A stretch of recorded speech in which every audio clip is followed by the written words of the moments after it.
성도 여러분 안녕하십니까? 복음과 율법을 운영하는 설교 시간입니다. 이 시간에는 277번째 설교 시간으로 이후로는 누구든지 나를 괴롭게 하지 말라라고 하는 소제목을 가지고 여러분들에게 복음의 말씀을 전하고자 합니다. 오늘 성경의 본문은 갈라디아서 6장 17절이 되겠습니다. 이후로는 누구든지 나를 괴롭게 말라. 내가 내 몸에 예수의 흔적을 가졌노라. 아멘. 사랑과 은혜가 많으신 아버지 하나님, 이 시간도 복음과 율법에 대해서 말씀을 전하게 하시니 감사합니다. 오늘 사도 바울의 고백입니다. 과연 그가 자기에게는 예수 그리스도의 흔적이 있다고 고백을 합니다. 과연 이 말씀 앞에 내 자신을 돌아보게 하여 주시옵소서. 나 역시도 예수 그리스도의 흔적이 내게 있는지를 살펴보는 시간이 되기를 원합니다. 내가 사도 바울의 고백과 같이 내게 예수의 흔적이 있노라고 분명히 고백을 할 수 있는 사람은 내 안에 예수 그리스도로 인하여 새 생명이 탄생된 자가만이 이렇게 자신 있게 고백할 수 있음을 하나님 앞에 고백합니다.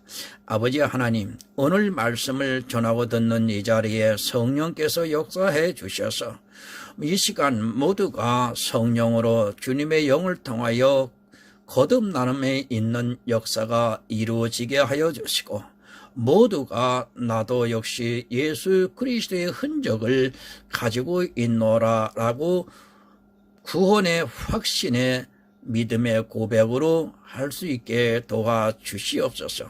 그런 고백을 통해서 오늘 하나님 찬양을 받으시기를 간절히 소원하면서 예수 그리스도의 이름으로 기도드리옵나이다.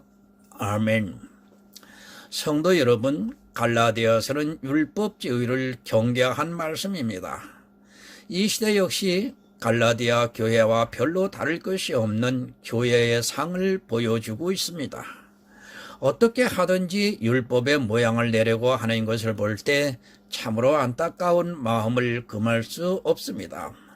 기독교가 한국에 전파된 지 120년이 흘렀는데 세계 역사상 유래를 찾아볼 수 없는 부흥과 또 진리에서의 급속한 타락이 한국 교회의 모습입니다. 숫자는 중요하지 않습니다.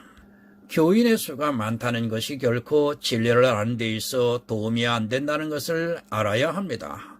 그러나 지금도 교회는 내실보다는 외실에 더욱 치중을 하고 있고, 영혼 구원이라는 미명 아래 교인들에게 전도라고 하는 무거운 짐을 지어주고 있고, 그것이 스스로 정죄에 빠지게 만들고 있습니다. 사도 바울이 누구입니까? 정말 한 영혼이라도 구원을 더하기 위해서 자기 생명까지도 아까워하지를 않고 복음을 전하는 수고를 하다가 결국에는 순교를 당하고 말았습니다. 그렇게 교회를 세웠는데 교회가 급속하게 율법주의에 빠져들어가는 것을 보고 이 갈라디아서를 기록을 했습니다. 율법주의와 싸움입니다. 어느 누구라도 이 율법과 싸움에서 진다면 그는 사망에 이른다는 것을 분명히 기억을 해야 합니다. 하지만 불행하게도 교회는 율법의 모양을 가지려고, 아니 율법의 흔적을 자기 몸에 나타내려고 노력을 하고 있습니다. 왜 예수를 믿는가 하는 문제에 대해서 너무도 모르고 있는 것이 이 시대의 교인들이 아닌가 생각을 해봅니다. 내가 예수를 믿는 것은 영생을 얻기 위해서입니다. 그런데 율법으로는 어느 누구도 아담이 있은 이후로 한 사람도 영생을 얻지 못하는 신세로 전략을 하고 말았습니다. 죄 때문입니다. 죄는 어디서부터 생기느냐 하면 바로 법 때문에 죄가 있는 것입니다. 만약에 법이 없다면 여러분, 죄는 없습니다. 생각해 보시기 바랍니다.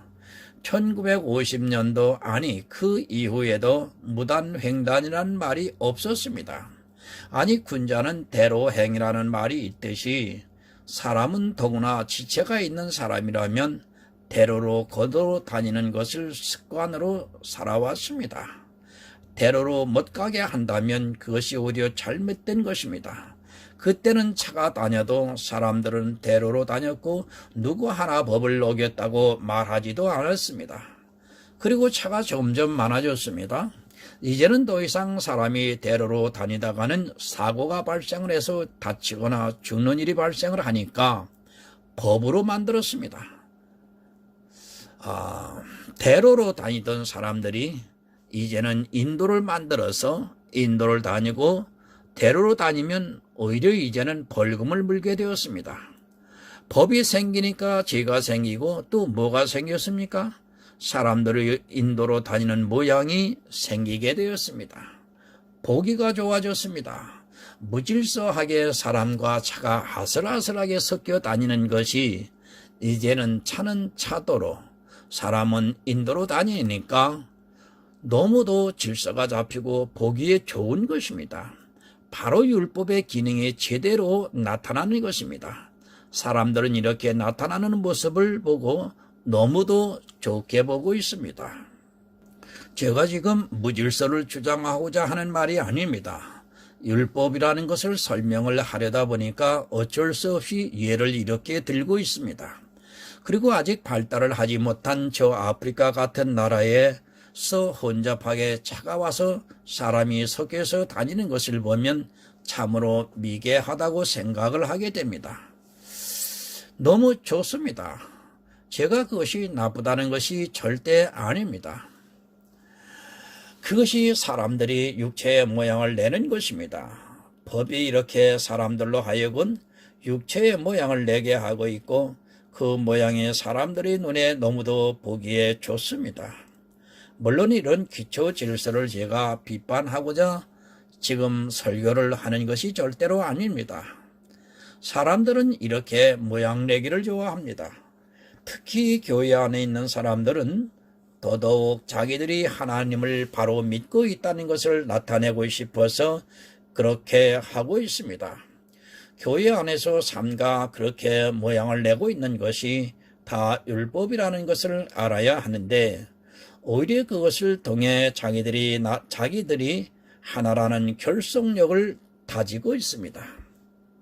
안식일 교회는 안식일을 지킵니다. 안상홍 정인회는 자기들만의 특별한 유월절을 지킵니다. 그리고 형제교회라고 하는 데는 여자들이 머리에 너울을 쓰고 있습니다. 또 가정교회라고 하는 데는 일요일마다 성찬을 하고 있습니다. 그들은 이것이 율법이라는 것을 전혀 인지를 못하고 있습니다. 아마 이 설교를 들으면서 어떻게 성찬이 율법이 될 수 있느냐고 반문을 할 사람도 있을 것입니다. 여러분, 성찬식도 모양을 내고 있다면 그것은 율법입니다. 더구나 매주 일요일마다 성찬을 하고 있는데 어떻게 율법이 아니라고 말할 수 있습니까? 율법에 대한 개념을 알라고 제가 교통법규에 대한 것을 미리 말씀을 드린 것입니다. 이렇게 자기들만의 교회에 특별한 것을 나타내고 있다면 그것은 율법이 된다는 것을 알아야 하고 그것이 바로 육체의 모양을 내는 것임을 깨달아야 합니다. 사도 바울이 왜 지금 이 말씀을 하고 있습니까?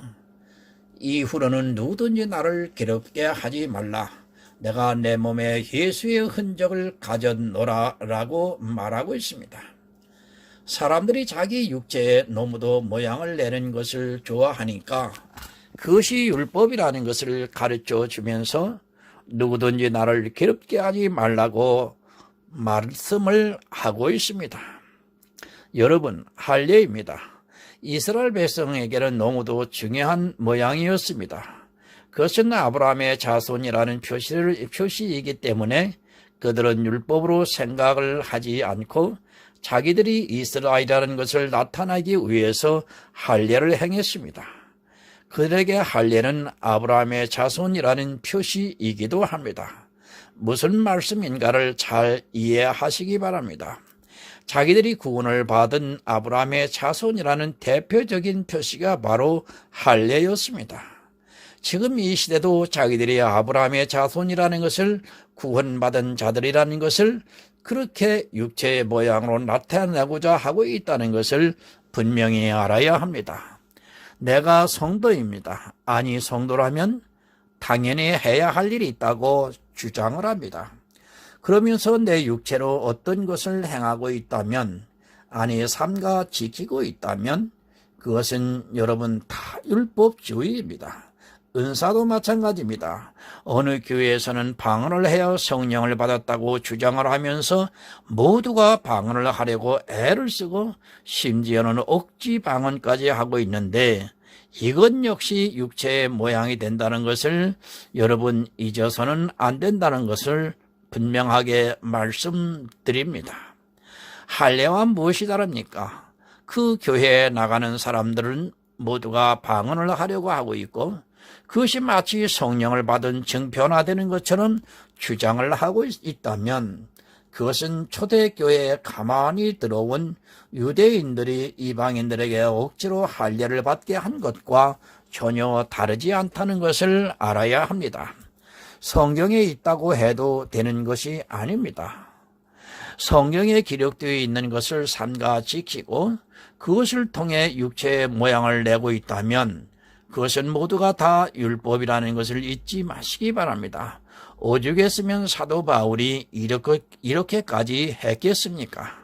고린도전서 1장 14절을 보면 그리스도와 가이오 외에는 너희 중 아무에게도 내가 세례를 주지 아니한 것을 감사하노니. 여러분, 좀 이상하지 않습니까? 우리 상식으로는 그들이 예수 그리스도를 믿는다면 당연히 세례를 주는 것이 더욱 감사한 일인데, 사도 바울은요, 그리스도와 가이오 외에는 너희 중에 아무에게도 세례를 주지 아니한 것에 감사하다고 말씀을 하고 있습니다. 지금 이 시대 교회 안에 있는 사람들과 생각하는 너무나 다르다는 것을 알 수 있습니다. 어느 목회자가 세례를 주는 것을 마다하겠습니까?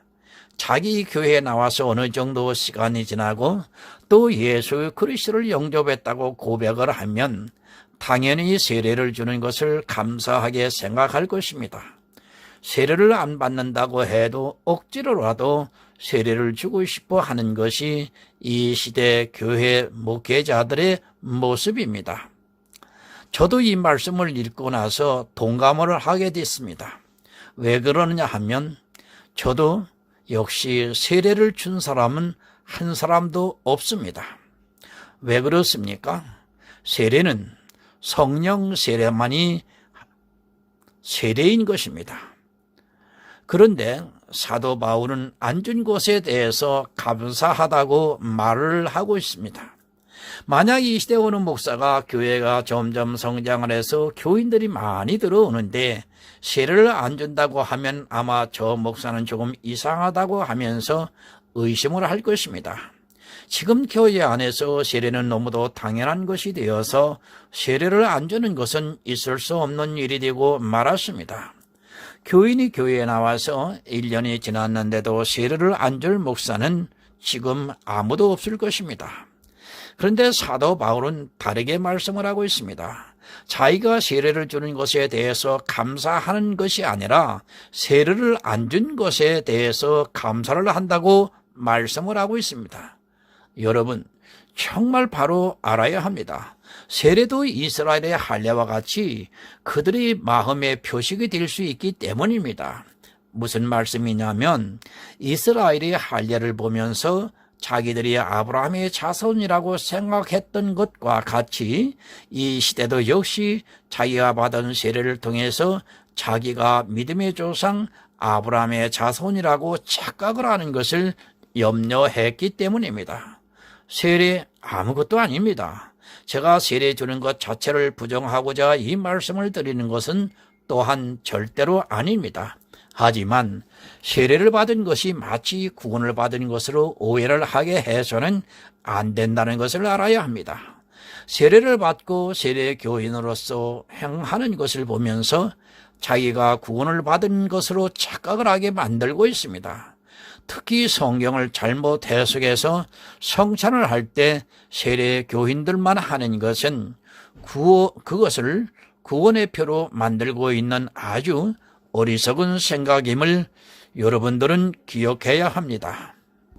여러분, 성경 어디에 세례 교인이 성찬을 했습니까? 도무지 이해가 안 되는 일을 하고 있습니다.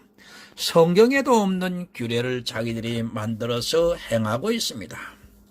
교회 안에서 성찬을 한 것 역시 하나의 율법이 될 수 있다는 것을 전혀 깨닫지를 못하고 있습니다. 그런 작은 것 하나가 내 영혼을 사망에 이르게 만들 수 있다는 것을 모르고 있습니다. 아주 작은 구멍이 댐을 무너뜨리고 있습니다. 고린도전서 1장 17절을 보겠습니다. 그리스도께서 나를 보내심은 세례를 주게 하심이 아니요 오직 복음을 전케 하려 하심이니 말의 지혜로 하지 아니함은 그리스도의 십자가가 헛되지 않게 하려 함이라.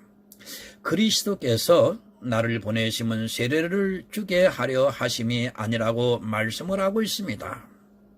지금 교회에서 세례를 주지 않겠다고 해보시기 바랍니다. 아마 기존에 있는 교인들도 반발을 할 것이고 또 세례를 안 받으면 자기가 성도가 아닌 것으로 오해를 하고 있습니다.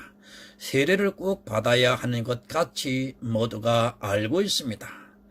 왜 이 말씀을 하는가를 여러분 이해하시기 바랍니다. 세례도 사람들에게 육체의 모양이 되어서 마치 그것을 받음으로 해서 자기가 구원을 받은 성도로 착각을 하게 만들기 때문에 사도 바울이 이 말씀을 하고 있습니다. 이 세례도 잘못하다가는 예수 그리스도의 십자가를 헛되게 만들 수 있기 때문에 그렇다는 말씀입니다. 이 세례가 복음을 방해할 수 있는 여지가 있다는 것을 분명히 여러분은 알아야 합니다. 다 좋은 것이 아닙니다. 모든 것이 다 용납이 되는 것이 절대로 아닙니다. 그것이 성경에 기록이 되어 있다고 해서 그것으로 내 육체의 모양을 만들려 하다가는 결국에는 복음이 방해를 받게 되고 예수 그리스도의 십자가를 안 받아들이게 만들고 있다는 말씀입니다. 정말 이 말씀을 깊게 생각하시기 바랍니다. 아마 교회에 나와서 그래도 신앙생활을 한다고 하는 사람들 중에 세례를 안 받은 사람은 거의 없을 것이라고 생각을 합니다. 그런데 그 세례가 나로 하여금 육체의 모양을 만들어서 그것으로 인하여 자기가 당연히 구원을 받을 것으로 생각을 하게 됩니다. 마치 이스라엘이 할례를 받아 당연히 아브라함의 자손이라고 생각한 것과 같이 그렇다는 말씀입니다. 사람들은 그렇게 육체의 흔적을 좋아하고 있습니다. 특히 은사자들은 더욱더 자기를 통해 나타나고 있는 은사를 보면서 그것이 마치 구원을 받은 성도의 모습으로 착각에 빠지게 하고 있습니다. 저는 담대하게 말할 수 있습니다. 차라리 나에게 은사가 전혀 안 나타나는 것이 더욱 유익할 수 있다고 저는 믿고 있습니다. 특히 기도를 하다가 음성을 듣고 한 것에 대해서 자기 육체의 모양으로 생각하고 그런 것을 이야기하면서 자기가 마치 대단한 것으로 착각을 하고 있습니다. 제가 감사하게 생각하는 것이 하나 있습니다. 제가 정말 성경을 열심히 보고 찬송을 열심히 하면서 밤을 새도록 제가 아마 불빛 아래에서 했었습니다. 그런데 갑작스레 제 눈을 때리면서 불 받으라고 하는 음성을 제가 들은 적이 있습니다. 아마 그 음성을 듣고 제가 너무 좋아서 아멘 할렐루야를 찾았더라면 아마 지금쯤 제가 어떻게 되었을까 생각하면 끔찍합니다. 3번을 그렇게 연속적으로 때려 맞고 3번으로 그 음성을 들었습니다. 그때 제가 이렇게 생각이 들었습니다. 이것이 정말 하나님께서 주시는 성령의 음성이고 징조라고 한다면 왜 검은 물체가 하필이면 내 눈을 빠지도록 때릴까? 이왕이면 흰색이나 붉은색으로 때렸다면 내가 아멘을 하겠지만 나는 절대 아멘을 할 수가 없다. 이런 생각을 하면서 나사렛 예수 이름으로 물리치고 있었습니다. 그러면서도 한편으로는 이것이 정말 성령의 역사라면 내가 이렇게 기도하고 반대를 해도 반드시 나에게 언젠가는 강권적으로 동일하게 역사를 해줄 것이고, 그렇지 않고 사단이 지금 나를 시험하는 것이라고 하면 다시는 오지 않을 것이라 저는 이렇게 기도하고 끝냈습니다. 30대에 있었던 일을 지금 제 나이 70대입니다. 아직도 그런 음성 그때뿐이고 없습니다. 제가 때로는 그때를 생각하면서 내가 승리했구나. 아니, 내가 승리한 것이 아니라 성령께서 내게 지혜를 주셔서 그때 아멘으로 그것을 받아들이지 아니하게 하셨구나 하면서 나를 선택받은 자가 확실하다고 하는 증거로 제가 지금까지 오고 있습니다. 그러면서 인생의 그 가을의 계절에 거진 다 와가지고 제가 참다운 복음을 접하면서 지금 이렇게 여러분들에게 자신 있게 복음과 율법을 구분해서 말씀을 증거하고 있는 실정입니다. 여러분, 복음으로 여러분들이 거듭나야 됩니다. 율법으로 아무리 노력을 해도 평생을 줄 때까지 교회 안에서 율법의 행위로 자색 옷을 입고 여러분 진주의 옷을 입는다 하더라도 여러분 구원 없습니다. 어서 속히 율법에서 탈피하시고 바른 복음 믿음 안으로 들어와 구원에 이르는 정말 하늘의 아름다운 성도가 되시기를 정말 간절하게 여러분 구합니다. 육체의 흔적을 가지려 하지 마시기 바랍니다. 그것은 모두가 자기를 괴롭게 하는 것임을 우리가 바로 알아야 합니다. 내가 성도라는 모양을 내는 것 자체가 얼마나 나를 괴롭게 하는 것임을 알아야 합니다. 또한 그것이 교회 안에 있는 교인들을 너무도 괴롭게 하고 있다는 것을 분명히 깨달아야 합니다. 그런데 이 시대는 괴롭게 하는 일이 있어 타고난 체질을 가지고 있는 것 같습니다. 또 당연하게 또한 생각을 합니다. 자기 육체가 괴로워도 그것이 하나님을 위하는 일이라고 하면 그깟 괴로움은 아무것도 아닌 것으로 생각을 합니다. 물론 그 괴로움 그 자체만으로 끝이 난다면 그렇게 생각해도 좋겠지만 그것이 구원과 연결이 되어 있기 때문에 우리는 누구를 괴롭게 해서는 안 되고 또 나 스스로도 괴롭게 해서는 안 되는 것입니다. 사도행전 15장 19절을 보겠습니다. 그러므로 내 의견에는 이방인 중에서 하나님께로 돌아오는 자들을 괴롭게 말고. 초대교회는 아직 진리가 바로 서 있지를 못했습니다. 물론 성령이 오셔서 그들을 진리 가운데로 인도하셨지만 그것이 체계적으로 기록이 되어 있지를 않았습니다.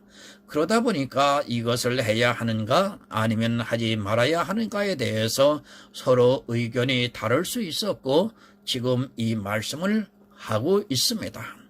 무엇으로 괴롭게 한다는 말씀입니까? 사도행전 15장 1절을 보겠습니다.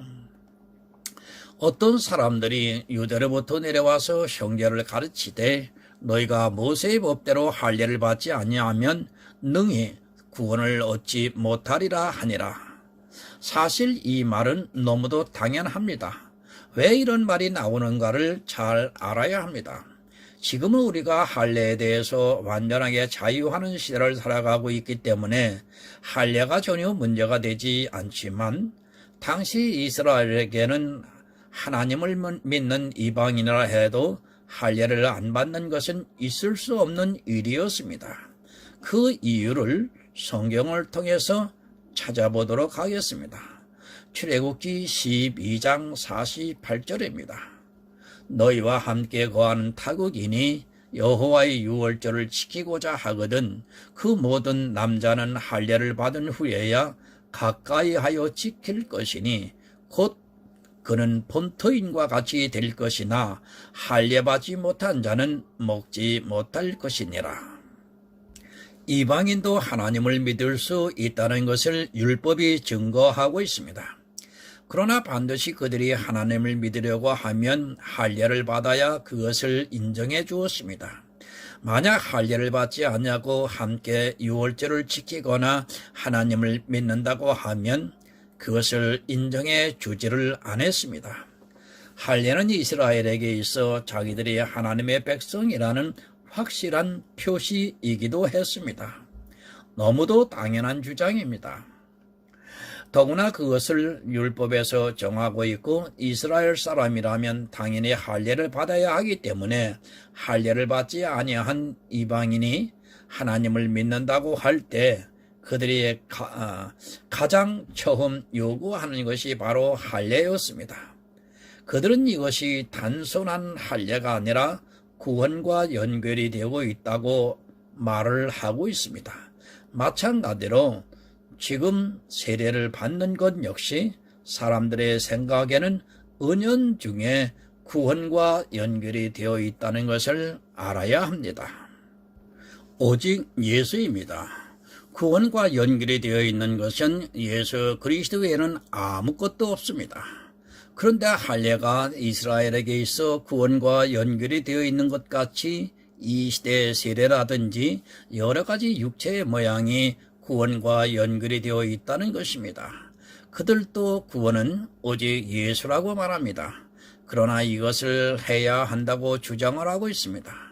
오직 예수라고 하면서도 또 자기들이 하고 있는 육체의 모양에 대해서 은연중에 연결을 짓고 있다는 말씀입니다. 사도행전 15장 5절을 보면 바리새파 중에 믿는 어떤 사람들이 일어나 말하되 이방인에게 할례 주고 모세의 율법을 지키라 명하는 것이 마땅하다 하니라. 여러분, 무엇이 괴롭게 합니까? 바로 내 육체의 흔적을 내려고 하는 율법이 성도들을 괴롭게 하고 있다는 말씀입니다.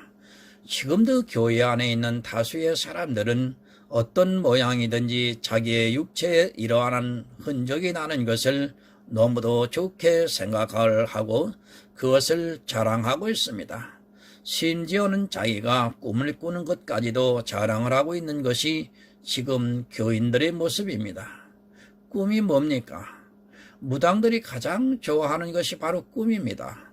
성경에 요셉이 꿈을 꾸고 꿈에 대한 말씀이 많이 나온다고 해서 그 꿈을 아주 대단한 것으로 생각을 하고 자기 꿈을 해몽을 하려고 하고 있습니다. 심지어는 그 꿈으로 인하여 복음을 거절하는 것을 저는 보게 됩니다. 이 얼마나 한심한 일입니까?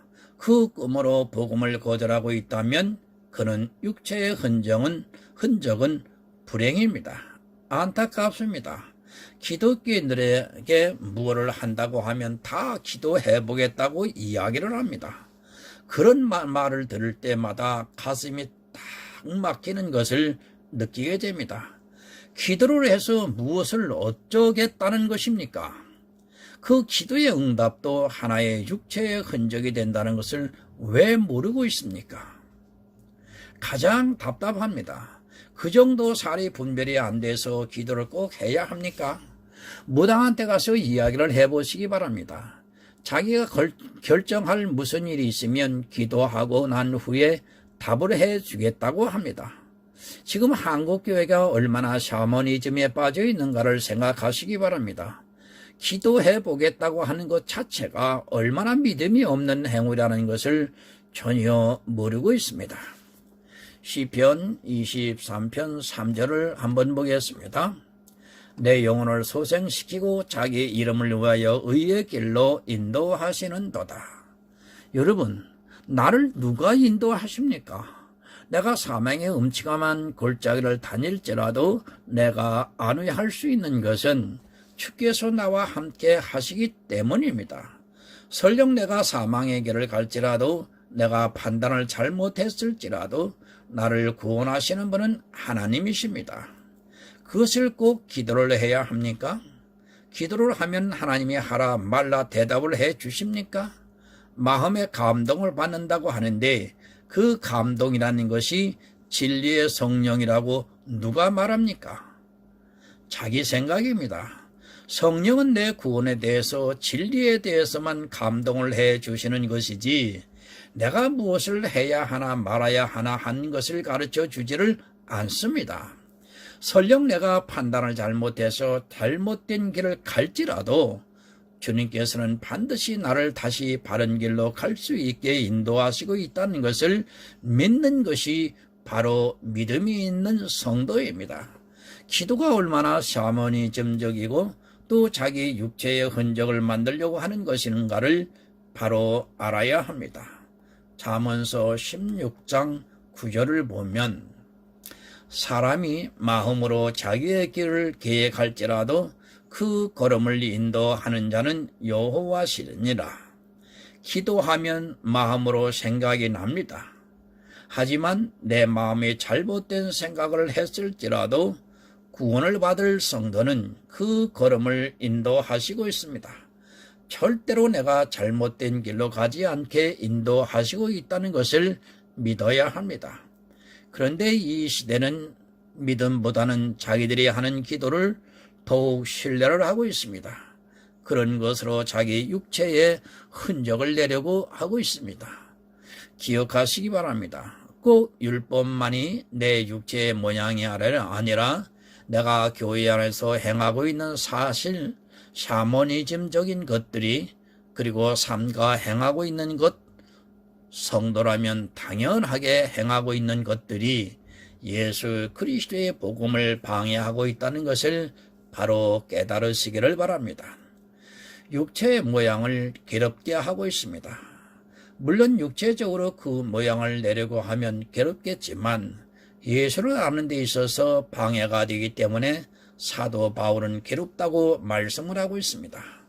교인들이 무심히 하고 있는 행위 하나가 구원을 방해하고 또 스스로를 괴롭게 하고 있다는 것을 알아야 합니다. 늘 말씀을 드리지만 이 세상에서 가장 불쌍한 자는 교회에 나와서 구원을 못 받는 사람들입니다. 사도 바울은 세례까지도 복음의 방해가 안 된다고 생각을 했습니다. 내가 복음을 아는 것에 대해서 어떠한 마음을 가져야 하는가를 잘 가르쳐 주고 있습니다.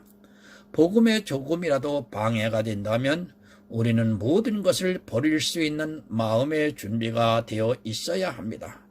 그것이 성경에 기록이 되어 있고 또 성도가 당연히 해야 하는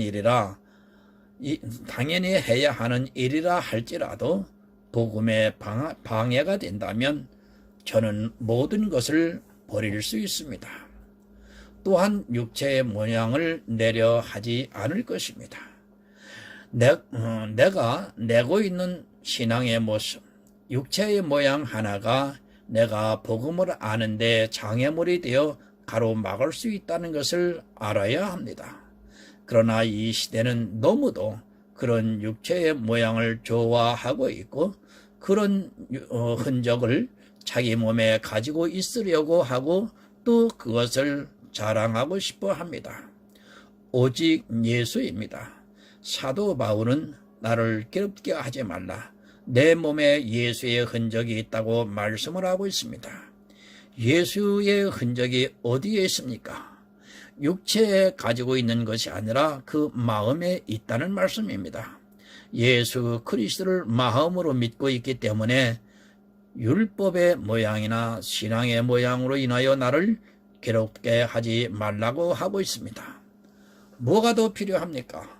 예수 이외에 더 필요한 것이 있다면 그는 다른 복음에 빠져 있는 사람입니다.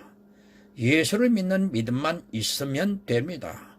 극단적으로 들릴지 몰라도 그것이 내 영혼을 구원한 길임을 기억하시기 바랍니다. 예수의 흔적 외에 다른 것으로 자기 육체의 모양을 내고 또 그것을 갖고 싶어 하는 사람은 반드시 망하게 되어 있습니다. 성도에게는 예수의 흔적이 있습니다. 그 흔적은 외적으로 나타나는 것이 아니라 마음으로 믿어 의에 이른다는 말씀입니다. 사도 바울은 이 믿음이 있기 때문에 이런 외적인 모양이나 흔적으로 나를 괴롭게 하지 말라고 말씀을 하고 있습니다. 성도는 율법으로부터 괴로움을 당하는 자가 아니라 자유하고 있다는 것을 여러분 기억하시기 바랍니다. 내 안에 예수가 있습니다. 그럼 모든 것을 다 버릴 수 있는 기본적인 마음이 있어야 합니다. 그리고 오직 예수 그리스도의 십자가 외에는 자랑해서는 안 됩니다. 이제까지 육체의 모양을 내려 했어도 이제부터는 오직 예수 그리스도만을 자랑하면서 이 세상을 살다가 주님으로부터 칭찬을 받는 하늘의 아름다운 성도가 되셔서 주님께서 오실 때 천국의 모든 축복을 누리시기를 예수 그리스도의 이름으로 부탁을 드립니다. 오늘 이 시간 하나님의 은혜를 사모하면서 설교를 들으시는 여러분에게 예수 그리스도의 은혜가 더욱 은혜되기를 간절하게 원합니다. 기도하겠습니다. 하나님 아버지 감사합니다. 사도 바울이 자신 있게 자기를 소개하는 말씀을 듣고 저희들이 깨달음을 허락해 주시니 감사합니다. 내 안에 오늘 이 설교를 듣는 우리 모두에게 예수님의 흔적이 있기를 바랍니다. 예수님의 흔적을 간직한다는 것은 예수 그리스도의 복음을 마음으로 믿는 그 믿음이 바로 흔적이 된다고 하는 사실입니다. 이 흔적을 통해서 거듭나는 역사가 있어지기를 간절히 소원하면서 예수 그리스도의 이름으로 기도드리옵나이다. 아멘.